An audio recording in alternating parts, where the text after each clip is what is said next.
আচ্ছা, তাহলে আজকে ক্লাস 8-এর একটা বাংলা গল্প পড়াবো, যার নাম হচ্ছে শুভা। লিখেছেন রবীন্দ্রনাথ ঠাকুর। গল্পটা তাহলে শুরু করছি। মেয়েটির নাম যখন সুভাষিনী রাখা হয়েছিল, অর্থাৎ মেয়েটার নাম যখন এই নামটা রাখা হয় যে সুভাষিনী, তখন কে জানিত সে বোবা হইবে। সুভাষিনী মানে কি, যে সুন্দর কথা বলতে পারে। কিন্তু বাচ্চাটার যখন নাম এইটা রাখা হয়েছে তখন কেউ জানতো না যে ও বোবা হবে। ওর জন্য সেই ব্যাপারটা এরকম হয়ে গেছে না, কানা ছেলের নাম পদ্মলোচন, সেরকম বোবা মেয়ের নাম সুভাষিনী। তাহার দুটি বড় বোনকে সুকেশিনী ও সুহাসিনী নাম দেওয়া হইয়াছিল। তাই মিলের অনুরোধে তাহার বাপ ছোট মেয়েটির নাম সুভাষিনী রাখে। যে দুটো বোন রয়েছে যাদের নাম সুকেশিনী, সুন্দর চুল যার, সুহাসিনী, সুন্দর হাসি যার, তাহলে আরেকটা ছোট্ট মেয়ে হয়েছে, ওর নাম সুভাষিনী রাখি, সুন্দর কথা বলতে পারে, যে সুন্দর ভাষা যার। কিন্তু এইবারে তো ও তো বোবা হয়েছে না। এখন সকলে তাহাকে সংক্ষেপে শুভা বলে। তাহলে সুভাষিনীর ডাকনাম কি? দস্তুর মতো অনুসন্ধান ও অর্থ ব্যয়ে বড় দুটো মেয়ের বিবাহ হইয়া গেছে। তাহলে কোনো রকমের ধার দেনা করে, অর্থ ব্যয় করে দুটো মেয়ের বিয়ে দিয়েছে। এখন ছোটটি পিতামাতার নীরব হৃদয়ভারের মতো বিরাজ করিতেছে। এখন ছোট মেয়েটার বিয়ে দেওয়া নিয়ে বাবা মায়ের খুব চিন্তা, যে একে তো বোবা, তার মধ্যে ওরা তো অত বড় লোকও না যে ভালো জায়গায় টাকা পয়সা খরচা করে বিয়ে দেবে। মানে কত চিন্তা, একটা মেয়ে যদি বোবা হয় তাহলে তো সত্যিই চিন্তা হয়। তখনকার দিনে আরও, ঠিক আছে, পণ ঠন এসব অনেক কিছু দিতে হতো। যে কথা কয় না সে যে অনুভব করে, ইহা সকলের মনে হয় না। এই জন্য তাহার সাক্ষাতেই সকলে তাহার ভবিষ্যৎ সম্বন্ধে দুশ্চিন্তা প্রকাশ করিত। যখনই কেউ ওকে দেখতো, আহারে কি হবে মেয়েটার, এইসব নিয়ে দুশ্চিন্তা করত। সে যে বিধাতার অভিশাপ স্বরূপে তাহার পিতৃগৃহে আসিয়া জন্মগ্রহণ করিয়াছে, এ কথা সে শিশুকাল হইতে বুঝিয়া লইয়াছিল। যে বাবা কোনো পাপ করেছিল, সবাই এমন করে আর কি বলে বা কথা ওকে শোনায়, ও বুঝতে পারে যে সবাই এটাই বলতে চাইছে যে বাবা কোনো পাপ করেছিল, তাই বাবার ঘরে আমার মতো একটা মেয়ে জন্মেছে। তাহলে ভাব, একটা মানুষ যখন এরকম ফিল করে তার কতটা কষ্ট হয়। তো শুভা মেয়েটার কিন্তু অনেক দুঃখ, মনে মনে অনেক কষ্ট। তাহার ফল এই হইয়াছিল, সাধারণের দৃষ্টিপথ হইতে সে আপনাকে মানে নিজেকে গোপন করিয়া রাখিতে সর্বদাই চেষ্টা করিত। ও কারোর সাথে মিশত না, ওর নিজেকে লুকিয়ে লুকিয়ে রাখতো, কারণ ওর কষ্ট লাগতো। মনে করিত আমাকে সবাই ভুলিলে বাঁচি। ও মনে করতো যে আমায় যদি কেউ মনে না রাখে তাহলেই বেশি ভালো হয়, কারণ মনে রাখলেই তো সবাই বলবে যে আহারে বাবার বাবার বাবার কত কষ্ট এই মেয়েটার জন্য, কত সমস্যা, তাই না, কত কিছু শুনতে হবে কথা। কিন্তু বেদনা কি কেহ কখনো ভোলে? কষ্ট কি ভোলা যায়? পিতামাতার মনে সে সর্বদাই জাগরূক ছিল। পিতামাতার কিন্তু চিন্তার দূর শেষ নেই। বিশেষত তাহার মা তাহাকে নিজের একটা ত্রুটি স্বরূপ দেখিতেন। ওর মা মনে করতো যে আমারই কোনো একটা দোষে ও এরম হয়েছে, আমার ফল্ট, যে আমার কোনো একটা পাপে বা কিছুতে এই মেয়েটার এরম হয়েছে। নিজের ত্রুটি মনে করতো মেয়েটাকে। কেননা মাতা পুত্র অপেক্ষা কন্যাকে নিজের অংশরূপে বেশি দেখেন। কারণ মায়েরা মনে করে যে কন্যা সন্তানকে নিজের একটা অংশ বলে মনে করে, যে আমার তাহলে কোনো ভুল হয়েছিল তাই আমার মেয়েটা এরম বোবা হয়েছে। কন্যার কোনো অসম্পূর্ণতা দেখিলে সেটা যেন বিশেষরূপে নিজের লজ্জার কারণ বলিয়া মনে করেন। তাহলে মায়েরা মেয়ে যদি খারাপ হয়, মেয়ের যদি কোনো প্রবলেম থাকে, সেটা মায়েদের কাছে একটা লজ্জার স্বরূপ হয়। যে বলে না, মা মেয়ে, যেমন মা তেমন মেয়ে, একটা ডায়লগ আছে না, সবাই ইউজ করে, ঠিক সেইটাই, যে আমার নিশ্চয়ই কোনো ভুল ত্রুটি ছিল, তাই জন্যই আমার মেয়েটা এরকম হয়েছে। বরঞ্চ কন্যার পিতা বাণীকণ্ঠ শুভাকে, তাহলে শুভার বাবার নাম কি? বাণীকণ্ঠ। সে শুভাকে তাহার অন্য মেয়েদের অপেক্ষা যেন একটু বেশি ভালোবাসিতেন। তাহলে বাবাটা কিন্তু শুভাকে ভীষণ ভালোবাসে, কিন্তু মাতা তাহাকে নিজের গর্ভের কলঙ্ক জ্ঞান করিয়া তাহার প্রতি বড় বিরক্ত ছিলেন। ওর মা মনে করতো যে ওর মায়ের পেটের গর্ভ মানে পেটের একটা কলঙ্ক, শুভাকে কলঙ্ক মনে করতো, ফল্ট মনে করতো, ওকে ঠিক পছন্দ করতো না ওর মা, বিরক্ত বোধ করতো। শুভার কথা ছিল না, কিন্তু তাহার সুদীর্ঘ পল্লব বিশিষ্ট মানে বড় বড় চোখের পাতা বিশিষ্ট বড় বড় দুটো কালো চোখ ছিল, এবং তাহার অষ্টাধর অর্থাৎ ঠোঁট, অষ্টাধর মানে অষ্টাধর মানে কি? ঠোঁট, ব্যাস সিম্পল ব্যাপার। ভাবের আভাস মাত্রে কচি কিশলয়ের মতো কাঁপিয়া উঠিত। ছোট ছোট পাতা যেরকম হাওয়াতে কাঁপে, ওর ঠোঁট ওরকম করে কেঁপে উঠতো সামটাইমস। কথা তো বলতে পারতো না, আবার ঠোঁট কাঁপতো ওর। কথায় আমরা যে ভাব প্রকাশ করি সেটা আমাদিগকে অনেকটা নিজের চেষ্টায় গড়িয়া লইতে হয়। যে আমরা যখন মনের ভাব প্রকাশ করি, আমাদের তো কথার মাধ্যমে সেটা প্রকাশ করতে হয়, কতকটা তর্জমা করার মতো। সকল সময়ে ঠিক হয় না, ক্ষমতা অভাবে অনেক সময় ভুলও হয়। আমরা যখন মনের ফিলিংস বোঝাতে চাই, সামটাইমস আমরা কিন্তু ভাষায় প্রকাশ করতে পারি না। হয় না যে আমার এত ভালো লাগছে বা আমার এত দুঃখ লাগছে যে আমি ভাষায় প্রকাশ করতে পারছি না, এরকম তো হয়। মন আপনি তাহার উপর ছায়া ফেলে, ভাব আপনি তাহার উপরে কখনো প্রসারিত, কখনো মুদিত হয়, কখনো উজ্জ্বলভাবে জ্বলিয়া ওঠে, কখনো ম্লানভাবে নিবিয়া আসে, কখনো অস্তমান চন্দ্রের মতো অনিমেষভাবে চাহিয়া থাকে, কখনো দ্রুত চঞ্চল বিদ্যুতের মতো দিক বিদিকে ঠিকরাইয়া ওঠে। মুখের ভাব বই আজন্মকাল যাহার জন্য অন্য ভাষা নাই, তাহার চোখের ভাষা অসীম উদার। মানে শুভা কথা বলতে পারে না ছোট থেকে, কিন্তু ওর চোখের সাহায্যে ও এত ইমোশন শো করতে পারে, এত মনের ভিতরের কথা ওর চোখের মাধ্যমে এত প্রকাশিত ওর চোখের মাধ্যমে, এবং অতল স্পর্শ গভীর, ওর চোখের তাকানো ভীষণ গভীর, তাকালে মনে হয় কত দুঃখ ওখানে চাপা রয়েছে। অনেকটা স্বচ্ছ আকাশের মতো উদয় অস্ত ছায়ালোকের নিস্তব্ধ রণভঙ্গি। এই বাক্যহীন মনুষ্যের মধ্যে বৃহৎ প্রকৃতির মতো একটা বিজন মহত্ব আছে। এই জন্য সাধারণ বালক বালিকারা তাহাকে এক প্রকার ভয় করিত, তাহার সহিত খেলা করিত না। ও বোবা বলে বাচ্চা কাচ্চারা ওর সাথে খেলতো না, কেমন জানি ভয় করতো। কেন ভয় করতো সে তো বাচ্চারাই জানে, একটু অন্যরকম, সবার থেকে আলাদা বলে সবাই ভয় পেত। সে নির্জন দ্বীপ্রহরের মতো শব্দহীন, সঙ্গীহীন। দুপুরবেলা কিরকম হয়? দুপুরবেলা লোকজন বেরোয় না, কোনো শব্দ হয় না, চুপচাপ, তাই না, নিস্তব্ধ থাকে। ঠিক আমাদের শুভার লাইফও ওরকম ছিল, কেউ ওর সাথে মিশতো না, ওর কোনো সঙ্গী ছিল না, এমনকি ওর কোনো মুখে শব্দও ছিল না। ও শব্দহীন এবং সঙ্গীহীন। এবার দুইটা পড়ো। গ্রামের চণ্ডীপুর, তাহলে গ্রামের নাম, ওদের গ্রামের নাম কি? চণ্ডীপুর। নদীটি বাংলাদেশের একটা ছোট নদী। গৃহস্থ ঘরের মেয়েটির মতো বহুদূর পর্যন্ত তাহার প্রসার নয়। তাহলে ওরা একটা নদী ছিল, যে নদীটা বেশি বড় নয়, যেরকম গৃহস্থ বাড়ির মেয়েরা বেশি দূর যায় না, সেরকম নদীটাও বেশি দূর প্রসার হয়নি। নিরলসা তন্নি নদীটি মানে স্বাস্থ্যবান নদীটি, মানে ভরপুর জল রয়েছে যে নদীটাকে তন্নি নদী বলে, আপন কুল রক্ষা করিয়া কাজ করিয়া যায়। দুই ধারের গ্রামের সকলেরই সঙ্গে তাহার যেন একটা না একটা সম্পর্ক আছে। তাহলে দুটো গ্রাম নদীর দুই পাড়ে, এবং দুই গ্রামে কিন্তু দুটো নদী থাকলেও, মানে একটা নদী থাকলেও দুই গ্রামের মধ্যে বেশ একটা মিল আছে, সম্পর্ক ঠিক ভালোই আছে। দুই ধারে লোকালয়, তরুর ছায়া ঘন উচ্চতট, নিম্নতল দিয়া গ্রামলক্ষ্মী স্রোতস্বিনী আত্মবিস্মৃত দ্রুত পদক্ষেপে প্রফুল্ল হৃদয়ে আপনার অসংখ্য কল্যাণ কার্যে চলিয়াছে। তাহলে ওই নদী পারাপার করে গ্রামের লোকেরা নিজেদের ভালো মন্দ কাজে যাতায়াত করছে। বাণীকণ্ঠের ঘর একেবারে নদীরই ওপরেই, মানে নদীর একদম পাড়েই কাদের ঘর? শুভাদের ঘর, মানে শুভার বাবা বাণীকণ্ঠের ঘর। তাহার বাখারির বেড়া, আটচালা, গোয়াল ঘর, ঢেকিশালা। তাহলে ওদের বাড়িটা আটচালা, 8টা চাল দিয়ে তৈরি ঘরকে বলে আটচালা ঘর। তা এছাড়া আছে গোয়াল ঘর, ঢেকিশালা, খড়ের স্তূপ, তেঁতুলতলা, আম কাঁঠাল, কলার বাগান, নৌবাহি মাত্রই দৃষ্টি আকর্ষণ করে। এই গার্হস্থ্য সচ্ছলতার মধ্যে বোবা মেয়েটি কারো নজরে পড়ে কিনা জানি না, কিন্তু কাজকর্মে যখনই অবসর পায় তখনই সে নদীর তীরে আসিয়া বসে। তাহলে শুভা কাজকর্ম সেরে যখনই টাইম পায়, নদীর পাড়ে বাড়ি, ও নদীর তীরে এসে বসে।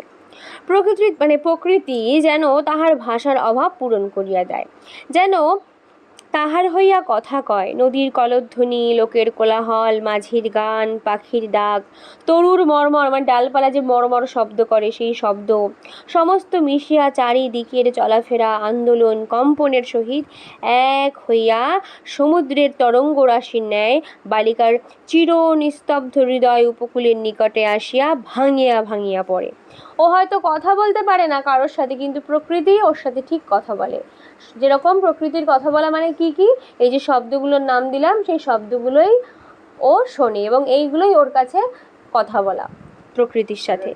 প্রকৃতির এই বিবিধ শব্দ এবং বিচিত্র গতি ইহাও বোবার ভাষা। বড় বড় চক্ষু পল্লব বিশিষ্ট সুভার যে ভাষা তাহারই এক বিশ্বব্যাপী বিস্তার। ঝিল্লি রবপূর্ণ তৃণভূমি, ঝিল্লি মানে ঝিঝি পোকার ডাক ভর্তি যে আমাদের তৃণভূমি মাঠ হইতে শব্দাতীত নক্ষত্র লোক পর্যন্ত কেবল ইঙ্গিত ভঙ্গি সঙ্গীত ক্রন্দন এবং দীর্ঘ নিঃশ্বাস। এবং মধ্যাহ্নে যখন মাঝিরা জেলেরা খাইতে যাইতো, দুপুরবেলা খেতে যায় সবাই বাড়িতে, গৃহস্থেরা ঘুমাইতো, বাড়ির লোক সব ঘুমিয়ে পড়ে, পাখিরা ডাকিত না, খেয়া নৌকা বন্ধ থাকিত, স্বজন জগৎ সমস্ত কাজকর্মের মাঝখানে সহসা থামিয়া গিয়া ভয়ানক বিজন মূর্তি ধারণ করিত, তখন রুদ্র মহাকাশের তলে কেবল একটা বোবা প্রকৃতি এবং একটা বোবা মেয়ে, মানে যখন সবাই চুপচাপ তখন প্রকৃতিও তো বোবা, কোনো আওয়াজ নেই, আর আমাদের শুভাও তো বোবা। এরা দুজনে, প্রকৃতি আর শুভা, এরা দুজনে মুখোমুখি চুপ করিয়া বসিয়া থাকিত, একজন সুবিস্তীর্ণ রৌদ্রে আর একজন ক্ষুদ্র তরুর ছায়া। প্রকৃতিটা কি রৌদ্রের ছড়াছড়ি, আর ও কি গাছের তলায় বসে থাকতে, দুজনের উপস্থিতি কীরকমভাবে সেটা বললো যে প্রকৃতি চারিদিকে রোদে ছড়াছড়ি হয়ে রয়েছে আর আমাদের শুভা একটা গাছের ছোট্ট গাছের ছায়ায় বসে রয়েছে দুপুরবেলা এবং ওরা কথা বলছে। শুভার যে গুটিকতক অন্তরঙ্গ বন্ধুর দল ছিল না তাহা নহে, ওর যে কাছের বন্ধু ছিল না তা নয়, ও ছিল। কে ছিল ওর কাছের বন্ধু? গোয়ালের দুটি গাভী, দুটো গরু ছিল ওর বেস্ট ফ্রেন্ডস, তাদের নাম সর্বশী আর পাঙ্গুলি। তাহলে গরু দুটোর নাম কি? ওকে। সে নাম বালিকার মুখে তাহারা কখনো শুনে নাই, কিন্তু তাহার পদশব্দ তাহারা চিনিত। বালিকার মানে আমাদের যে শুভার গলার আওয়াজ কোনোদিন গরুগুলো শুনেনি, কিন্তু পায়ের আওয়াজ শুনেছিল। তাহার কথাহীন এই করুণ সুর ছিল, তাহার মর্ম তাহার ভাষার অপেক্ষা সহজেই বুঝিত। যে ওর যে কতটা ভ্যালু, গরুগুলো ওর ভাষার থেকে বেশি ওর ভ্যালু বুঝতো, মানে ওর কতটা প্রয়োজন বা ও কতটা ভালো সেটা গরুগুলো বুঝতো। শুভা কখনো তাহাদের আদর করিতেছে, কখনো ভর্ৎসনা করিতেছে, তাহলে ও তো কথা বলতে পারে না, কিন্তু ওরা ঠিক বুঝতো যে কখন শুভা ওদের আদর করছে আর কখন শুভা ওদের প্রতি রেগে রয়েছে। কখনো মিনতি করিতেছে, তাহারা মানুষের অপেক্ষা ভালো বুঝিতে পারিত। শুভা গোয়ালে ঢুকিয়া দুই বাহুর দ্বারা সর্বশীর গ্রীবাবেষ্টন করিয়া তাহার কানের কাছে আপনার গণ্ডদেশ ঘর্ষণ করিত, মানে গরুটার গালে নিজের গাল ঘষত, ঠিক আছে। এবং পাঙ্গুলি স্নিগ্ধ দৃষ্টিতে তাহার প্রতি নিরীক্ষণ করিয়া তাহার গা চাটিত। তাহলে শুভাকে দেখে কে কে ওর গা চেটে দিত? পাঙ্গুলি। আর কার গালে গাল ঘষত? সর্বশী গরুটার গালে গাল ঘষত শুভা। বালিকা দিনের মধ্যে নিয়মিত 3 বার করিয়া গোয়াল ঘরে যাইত। কয়বার গোয়াল ঘরে যাইত? 3 বার। তাহা ছাড়া অনিয়মিত আগমন তো ছিলই। গৃহে যেদিন কোনো কঠিন কথা শুনিত, মানে যে কেউ যদি ওকে বকা টকা দিত, তখন সেদিন সে অসময়ে তাহার এই মুখ বন্ধু, মুখ মানে বোবা, গরুগুলো কথা বলতে পারে, তাহলে তো গরুগুলোর তো ওরই মতো প্রবলেম, তাই না? তো মুখ বন্ধু বলছে, বোবা দুটো বন্ধুর কাছে ও আসতো। তাহার সহিষ্ণুতা, পরিপূর্ণ বিষাদ, শান্ত দৃষ্টিপাত হইতে তাহারা কি একটা অন্ধ অনুমান শক্তির দ্বারা বালিকার মর্ম বেদনা যেন বুঝিতে পারিত। ও তো এসে কিছু বলতে পারতো না যে বাড়িতে বকেছে কি মানে বকেনি, কিন্তু গরুগুলো যেন ওর দুঃখ, ওর মনের যে কষ্ট সব বুঝতে পারতো। এবং শুভার গা ঘেঁষিয়া আসিয়া অল্প অল্প তাহার বাহুতে শিং ঘষিয়া ঘষিয়া তাহাকে নির্বাক ব্যাকুলতার সহিত সান্ত্বনা দিতে চেষ্টা করত। গরুগুলো ওর কাছে এসে গায়ে শিং ঘষে ঘষে ওকে সান্ত্বনা দেওয়ার চেষ্টা করতো। অথচ গরুগুলো ওর ভাষা জানে না, ও গরুগুলোর ভাষা জানে, কিন্তু ওদের মনের মধ্যে কি চলছে, একে অপরের আত্মার বেশ ভালো মিলন ছিল।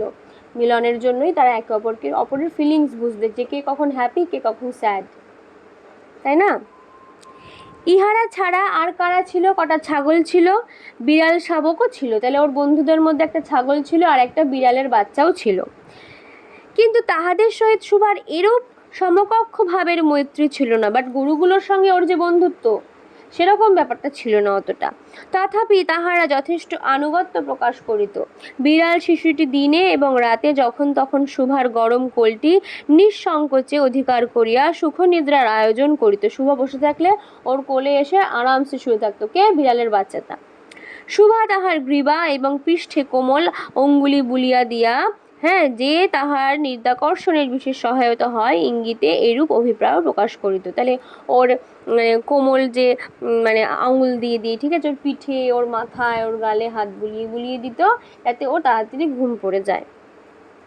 নেক্সট 3, উন্নত শ্রেণীর জীবের মধ্যে সুভার আরও একটা সঙ্গী জুটিয়াছিল। উন্নততম জীব মানে হচ্ছে একটু হায়ার লেভেল, যেরকম মানুষ হতে পারে হয়তো, ঠিক আছে, দেখা যাক, আমরা পড়ি তাহলেই জানতে পারবো। বলছে উন্নত শ্রেণীর জীবের মধ্যে সুভার আরও একটা সঙ্গী জুটিয়াছিল, কিন্তু তাহার সহিত বালিকার ঠিক কিরূপ সম্পর্ক ছিল তাহা নির্ণয় করা কঠিন। যে এই যে আর একটা যে বন্ধুর কথা বলা হচ্ছে সাথে সম্পর্ক কিরম ছিল সেটা কিন্তু আমরা ঠিক পরিষ্কার করে বলতে পারবো না, কারণ সেই যে জীবটা উন্নত মানের, সে আবার ভাষা বলতে পারে, কথা বলতে পারে, তাহলে সে কি হতে পারে বলতো? মানুষ। Very good Sangeeta. সুতরাং উভয়ের মধ্যে সমভাষা ছিল না, অর্থাৎ একে অপরের ভাষা সেরমভাবে বুঝতো না, কারণ একজন কথা বলতে পারে আর একজন পারে না, তো মনের ভাব প্রকাশ করা একটু টাফ হয়ে দাঁড়াতো। গোসাইদের ছোট ছেলেটি, তাহার নাম প্রতাপ, তাহলে ওর বন্ধুকে, মানুষ ফ্রেন্ড প্রতাপ। প্রতাপকে গোসাইদের ছোট ছেলে।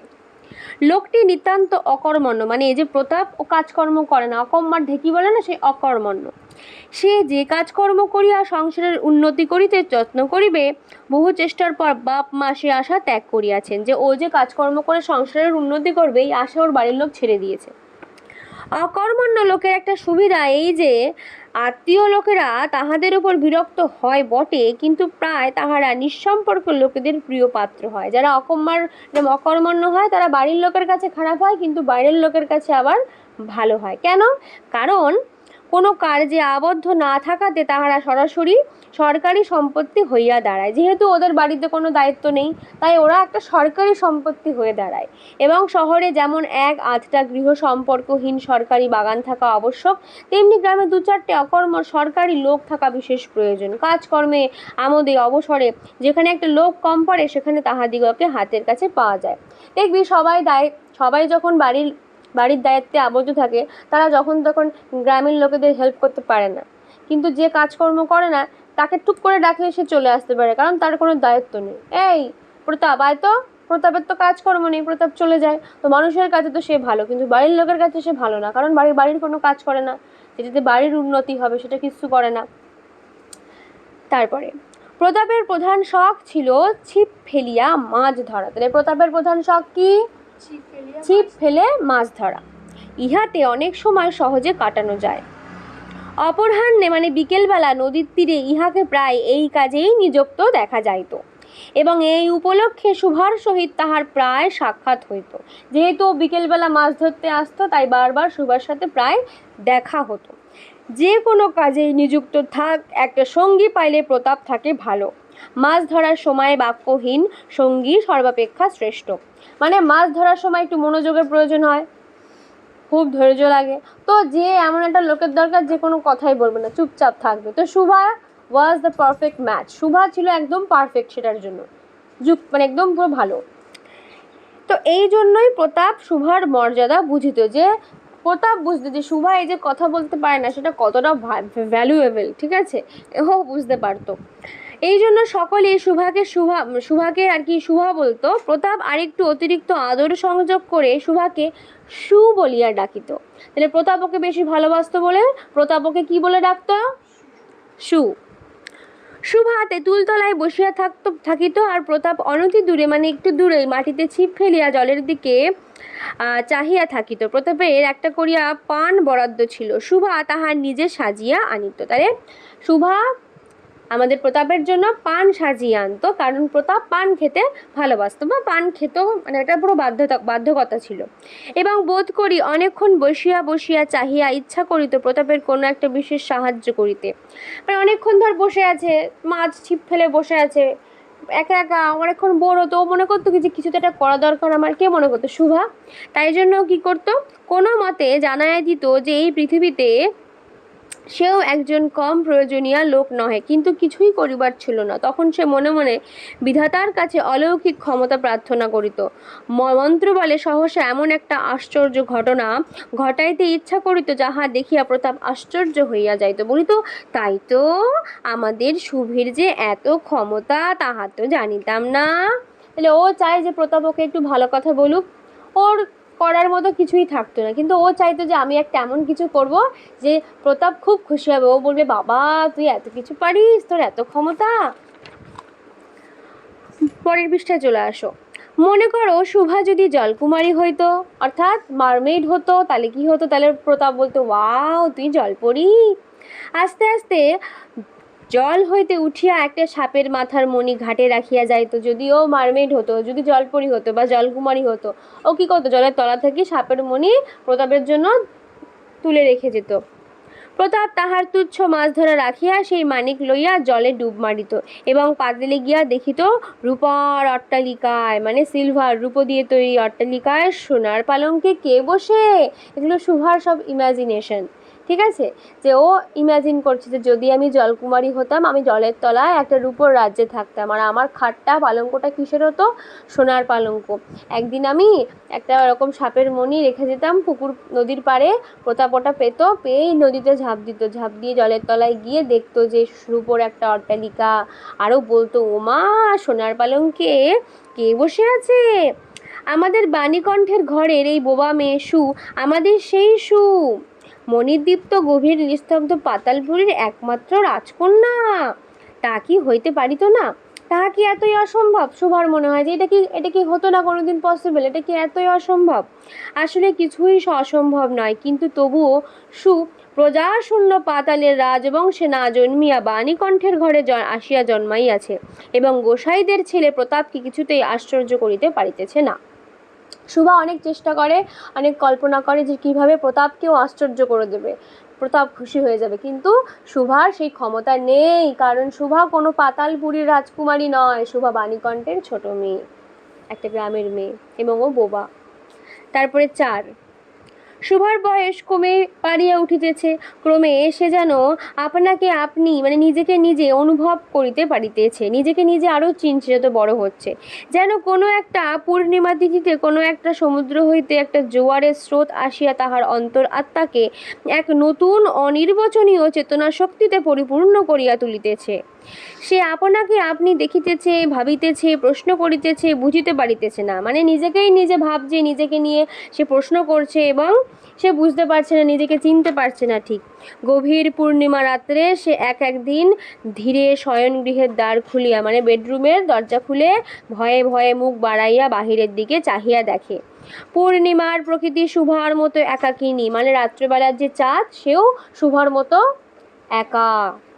সুপ্ত জগতের ওপর জাগিয়া বসিয়া যৌবনের রহস্যে পুলকে বিষাদে অসীম নির্জনতার একেবারে শেষ সীমা পর্যন্ত এমনকি তাহা অতিক্রম করিয়াও থমথম করিতেছে, এই কথা কহিতে পারিতেছে না। মানে চাঁদ যেরকম চুপচাপ দাঁড়িয়ে আছে, কোনো কথা বলতে পারছে না, সেরকম শুভাও ঠিক তাই। এই নিস্তব্ধ ব্যাকুল প্রকৃতির প্রান্তে একটা নিস্তব্ধ ব্যাকুল বালিকা দাঁড়িয়ে। তাহলে প্রকৃতিটাও নিস্তব্ধ, চাঁদ নিস্তব্ধ, অর্থাৎ প্রকৃতির নিস্তব্ধ, আর আমাদের শুভাও চুপচাপ দাঁড়িয়ে আছে নিস্তব্ধ হয়ে। একদিকে কন্যা ভারগ্রস্ত পিতা মাতা চিন্তিত হইয়া উঠেছে, যেহেতু শুভার বয়স বাড়ছে, বিয়ে দিতে হবে, বিয়ের চিন্তা মাথায়। লোকেও নিন্দা আরম্ভ করেছে, বাবা এত বড় মেয়ে এখনো বিয়ে দাওনি, এরম নিন্দা করছে লোকজন। এমনকি এক ঘরে করবে এমন জনরবও শোনা যায়। তখনকার দিনে মেয়ের বিয়ে না দিলে গ্রাম থেকে এক ঘরে করে দেওয়া হতো, মানে গ্রামে তোমার জল দেবে না, গ্রামে কারোর সাথে মিশতে দেবে না, মানে আমি তো বুঝি না কী সব নিয়ম ছিল। আমার মেয়ের বিয়ে দেবো আমি, তোমার সেই যার মেয়ে তার চিন্তা নেই, পাড়াপড়শির ঘুম নেই, এরকম একটা ব্যাপার, ঠিক আছে? তো ওদেরকে এক ঘরে করে দেবে, এই জনরবও শোনা যাচ্ছে। বাণীকণ্ঠের সচ্ছল অবস্থা, মানে খুব একটা খারাপ অবস্থা নয়, ভালোই অবস্থা, 2 বেলা মাছ ভাত খায়। এই জন্য তাহার শত্রুও ছিল, যে বাবা এত বড় লোক, 2 বেলা মাছ ভাত খাচ্ছ, এই জন্য ওর অনেক শত্রুও ছিল। তাই জন্যই তো বলেছে যে মেয়ের বিয়ে না দিলে এক ঘরে করে দেবে। শত্রু না হলে এরকম কথা কে বলে, তাই না? স্ত্রী পুরুষে বিস্তর পরামর্শ হইল, মানে বাণীকণ্ঠের বউ আলোচনা করছে। কিছুদিনের মতো বাণী বিদেশে গেল, অবশেষে ফিরিয়া আসিয়া কহিল, চলো কলিকাতায় চলো। বিদেশ যাত্রার উদ্যোগ হইতে লাগিল। কুয়াশা ঢাকা প্রভাতের মতো শুভা সমস্ত হৃদয় অশ্রু বাষ্পে একেবারে ভরিয়া গেল। তাহলে গ্রাম ছেড়ে ওরা এখন কলকাতায় চলে যাবে, ঠিক আছে। একটা অনির্দিষ্ট আশঙ্কা বসে সে কিছুদিন হইতে ক্রমাগত নির্বাক জন্তুর মতো তাহার বাপ মায়ের সঙ্গে সঙ্গে ফিরিত। ডাগর চক্ষু মেলিয়া তাহাদের মুখের দিকে চাহিয়া কি বুঝিতে চেষ্টা করিত, কিন্তু তাহারা কিছু বুঝাইয়া বলিতেন না। ইতিমধ্যে একদিন অপরাহ্নে জলে ছিপ ফেলিয়া প্রতাপ হাসিয়া কহিল, কি রে সু, তোর নাকি বর পাওয়া গেছে, তুই বিয়ে করতে যাচ্ছিস? দেখিস আমাকে ভুলিস না, আমাদের ভুলিস না যেন, বলিয়া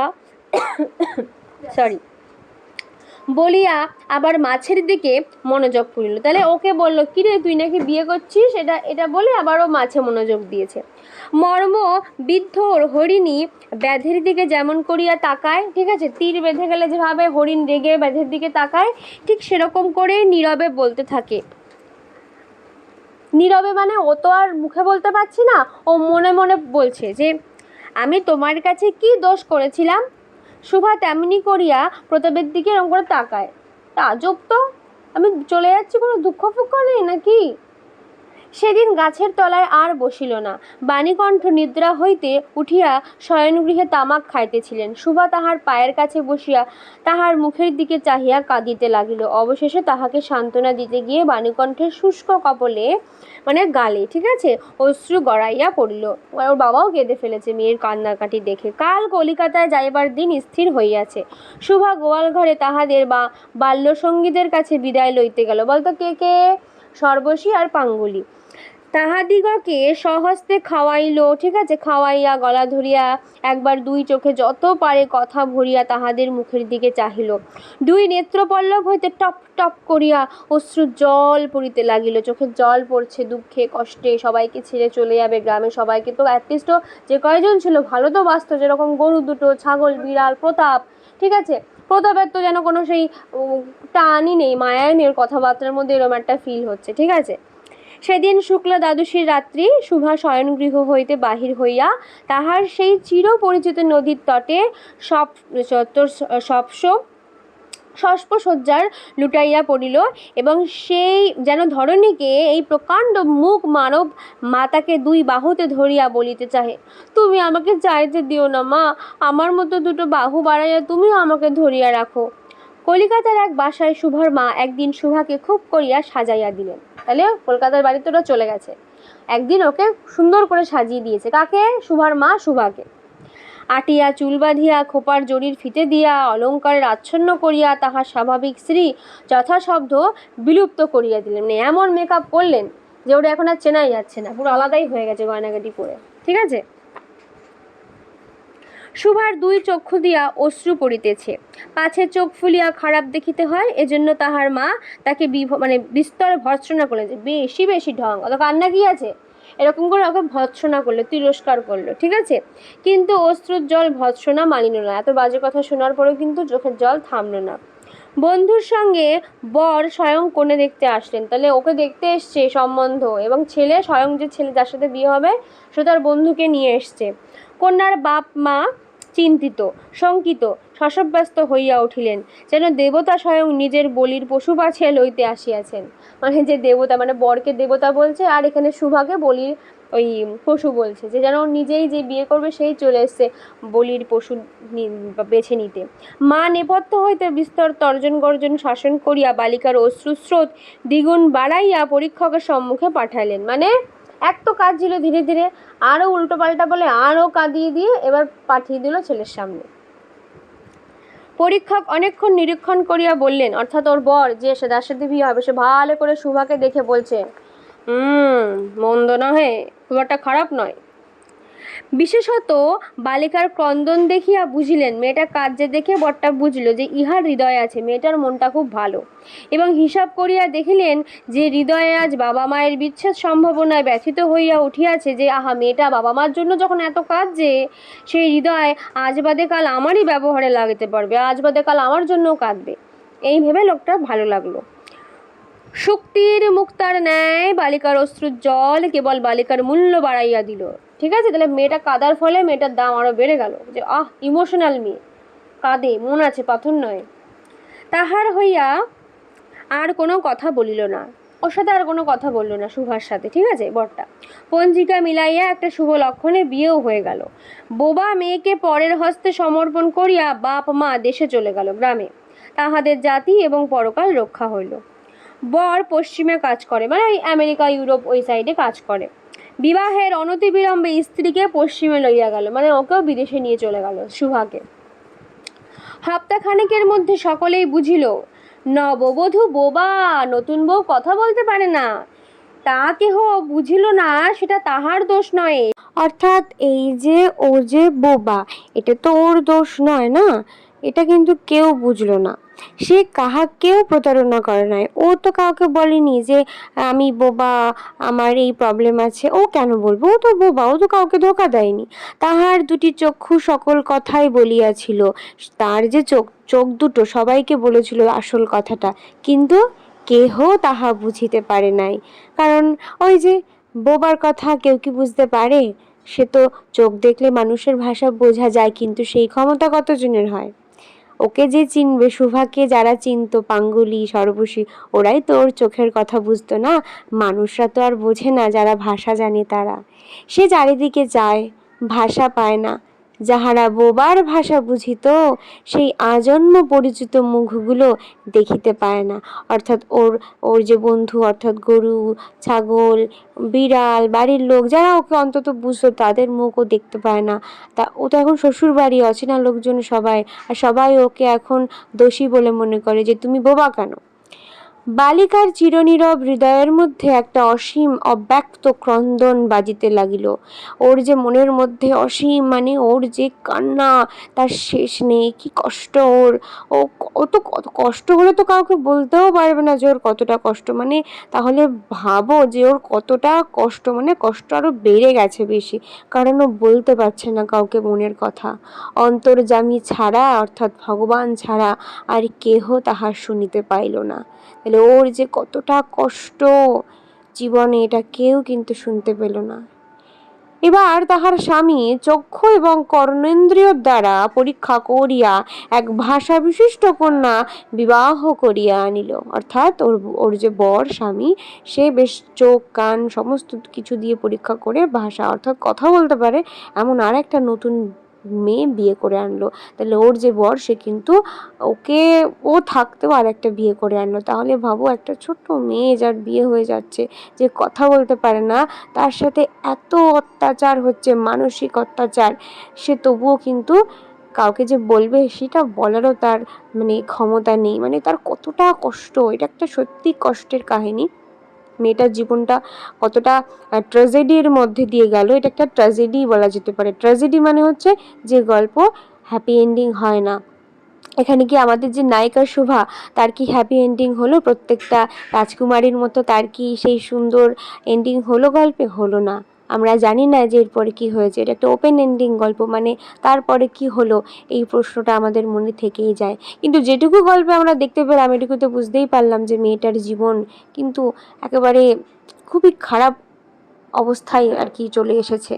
তো এই ছিল আজকের গল্প। এছাড়াও একদম পুরো ক্লাস 6 থেকে 12 অবধি ইংলিশ, বেঙ্গলি আর যাদের সংস্কৃত আছে, তাদের প্রত্যেকটা চ্যাপ্টারে কিন্তু বঙ্গানুবাদ, বিশ্লেষণ, ব্যাখ্যা, একদম সাবজেক্ট ওয়াইজ, ক্লাস ওয়াইজ সুন্দর করে প্লে লিস্ট করা আছে। আর সবকটার লিঙ্ক কিন্তু ডেসক্রিপশনে পেয়ে যাবে, যাও গিয়ে চেক করো, আর যার যেটা প্রয়োজন সেটা তারা দেখে নাও। এছাড়া যদি কেউ আমার কাছে অফলাইনে পড়তে চাও, যেখানে আমি নানা রকম ইম্পর্টেন্ট কোয়েশ্চেন, নানা রকম গ্রামার, অনেক কিছুই শেখাই, যারা করতে চাও আমার ক্লাস, তারা কিন্তু যোগাযোগ করো এই নাম্বারে 7449814628। ভিডিওটা ভালো লাগলে লাইক করো, কমেন্ট করে জানিও কেমন লাগলো, আর যারা এখনো সাবস্ক্রাইব করনি তারা চট জলদি সাবস্ক্রাইব করে নাও। দেখা হচ্ছে নেক্সট ভিডিওতে। ভালো থেকো, সুস্থ থেকো, টাটা।